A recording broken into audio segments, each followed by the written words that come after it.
Hello and welcome, Ambuday Pratap Singh. You're joining us on this interview as part of our NewsX A-List series. With us today is author Shaborno Roy. Mr. Roy, welcome to NewsX. Thank you so much for joining us today.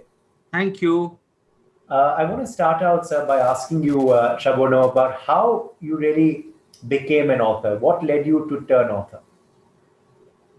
Actually, I wrote poems in English and Bengali during my university years between 1984 and 1988.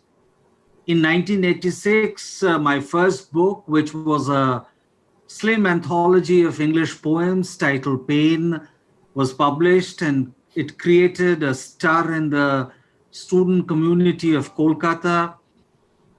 At the end of 1988, I joined the corporate sector and wrote on and off. Between 2002 and 2005, I was an oral storyteller. It was in July 2007 that I felt if I did not write, I would die. It was then that I started writing very seriously, although my first book was published in 2010, titled Pentacles. Mm-hmm. You know, you're a trained civil engineer, of course, by profession, Mr. Roy. How do you get the time, and the inclination to write?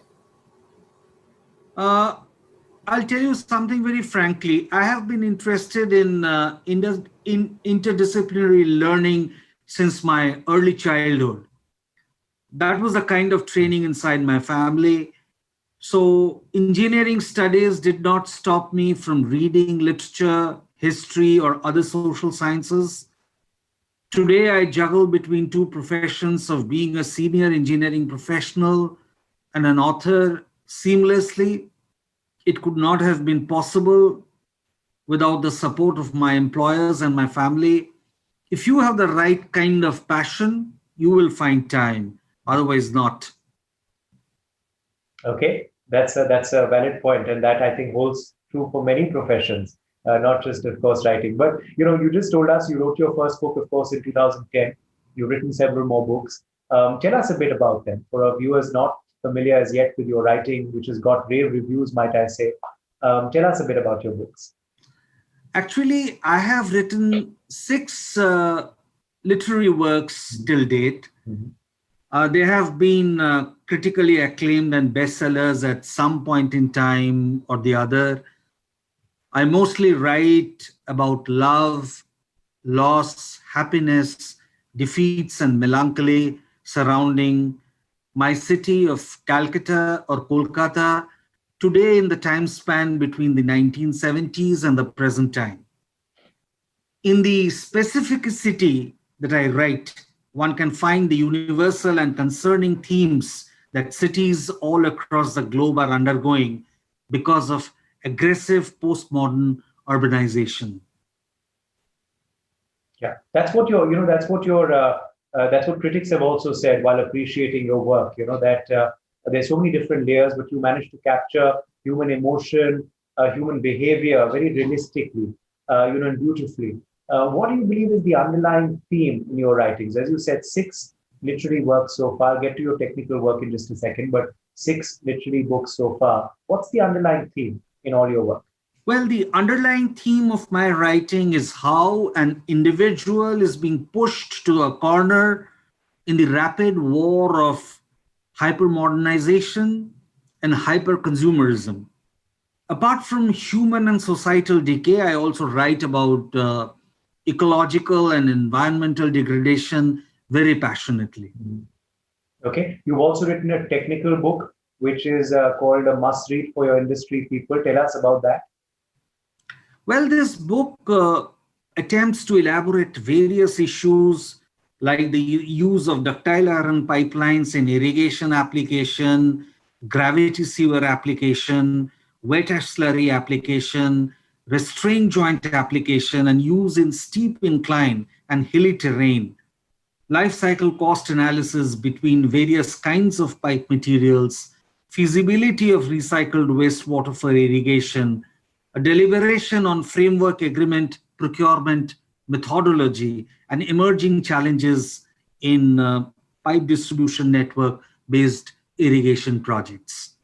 And you speak about, those issues as well. You speak, you're a renowned speaker, of course, world over on matters of ecology, on environmental issues. What drew you to that? What drew you to that field? I must say that I'm a strong believer in the fact that the havoc and mass destruction that has been unleashed on the ecology and environment by humankind in the last 250 years has not happened in the preceding 5,000 years. As such, it is a time to wake up. Climate change is for real. I'm a strong believer in the Paris Climate Accord. It is incumbent on all of us as individuals, communities, and nations to incrementally de-escalate carbon footprint. In all technical forums that I'm invited to speak, I speak on these subjects very passionately. Okay. I have to ask you also then, what's a compliment that stood out for you, in all these years, or an award that's been special for you that you've received? That's Yeah, you see, I have been, I'll tell you, I'm very active in the International Commission for Irrigation and Drainage, Confederation of Indian Industries, then Central Board of Irrigation and Power among professional bodies. I have been awarded the Literoma Laureate Award in 2019 and Literoma Star Achievers Award in 2020. And my fifth book, Random Subterranean Mosaic, 2012-2018, was awarded the best book of the year of 2019. And one of the compliments I received from somebody, one of my friend's wife, that you are a cold-blooded professional, but you write amazing poetry and so much of mystery in your poems, etc., etc., etc. Yes. Okay. I have to sign off then by asking you, any plans for the future that you can share with us? Is there a book in the pipeline already? Yeah, I'm presently writing a book on the pandemic. And I wish to publish this book after the spring of 2021 is over. This is a book on the human story during the pandemic as I have seen it. Okay. Well, we wish you all the very best for that, and stay safe. Thank you so much. Sraborna Roy, author, thank you very much for joining us on NewsX today. Thank you. For more such videos, subscribe to the NewsX YouTube channel, hit the bell icon.